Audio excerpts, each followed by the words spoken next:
সম্মানিত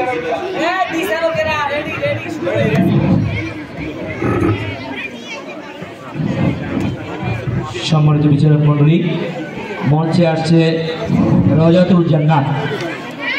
আসসালামু আলাইকুম। প্রাথমিক শিক্ষা পদক প্রতিযোগিতা 2025 উপলক্ষে উপজেলা পর্যায়ে আয়োজিত অনুষ্ঠানের সম্মানিত সভাপতি সাহেব, বিজ্ঞ বিচারক মণ্ডলী ও আমার বন্ধুরা, কেমন আছো তোমরা? নিশ্চয়ই ভালো। আজ আমি তোমাদের মাঝে এমন একটি গল্প বলবো যা গল্প হলেও সত্য। তো আর দেরি নয়, চলো আমরা গল্পের আসরে বসি। এক বুদ্ধিমতী বিচক্ষণ জ্ঞানী মায়ের একটি ছেলে ছিল। ছেলেটির জ্ঞান, পিপাসা, বিদ্যা, বুদ্ধি ও পারদর্শিতা দেখে তার মাতাকে তৎকালীন সময়ে শিক্ষা, সংস্কৃতি, জ্ঞান বিজ্ঞান চর্চার প্রাণকেন্দ্র বাগদাতে পাঠাবার উদ্যোগ নেন। বন্ধুরা, যেই কথা সেই কাজ। মাতার ছেলেকে বাগদাতে পাঠাবার ব্যবস্থা করেন এবং রওনা দেওয়ার পূর্বে ছেলের কোটের আস্তরণে 40টি স্বর্ণমুদ্রা সেলাই করে দেন যাতে নিরাপদে থাকে। জানো বন্ধুরা, মাতার ছেলেকে ছোটবেলা থেকেই সত্য বলার অভ্যাস গড়ে তোলেন এবং রওনা দেওয়ার পূর্বে বলেন, হে বৎস, সব সময় সব পরিস্থিতিতে সত্য কথা বলবে। সত্যবাদীতে মানুষকে ধার্মিকতার দিকে নিয়ে যায়। বন্ধুরা, বাগদাদ যাওয়ার পথে একদল ডাকাত যাত্রীদের উপর আক্রমণ করলো। ডাকাতরা সবার কাছ থেকে মূল্যবান জিনিস কেড়ে নিতে লাগলো।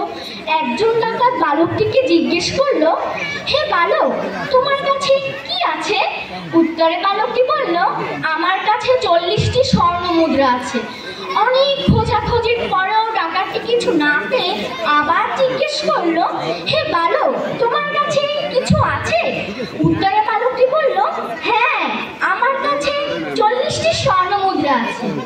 শেষ পর্যন্ত ডাকাতটি 40টি স্বর্ণ মুদ্রা খুঁজে পায় এবং তার সরল স্বীকারোক্তির জন্য বালকটির ব্যাপারে জানার কৌতূহল জাগে।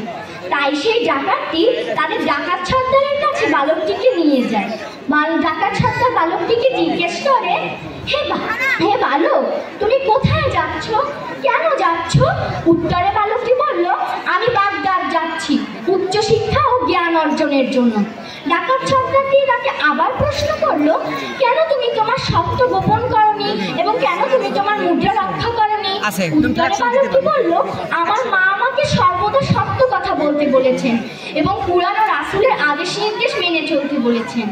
এই কথা শুনে ডাকাত সর্দারটি অনুতপ্ত হয়ে বললেন, এই ছেলেটি নির্ভীক, আমাদের বিরুদ্ধে রুখে দাঁড়াবার সাহস তার আছে।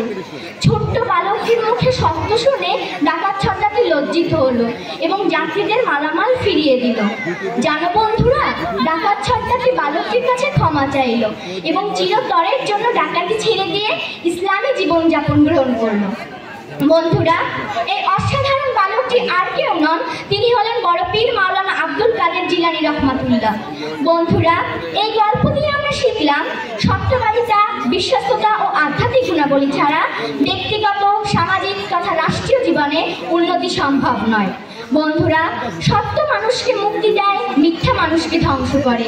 এই আদর্শই হোক আমাদের জীবনের চলার পথের পাথর। আজকের মতো আমি আমার গল্পের আসর থেকে এখানেই বিদায় নিচ্ছি। আল্লাহ হাফেজ।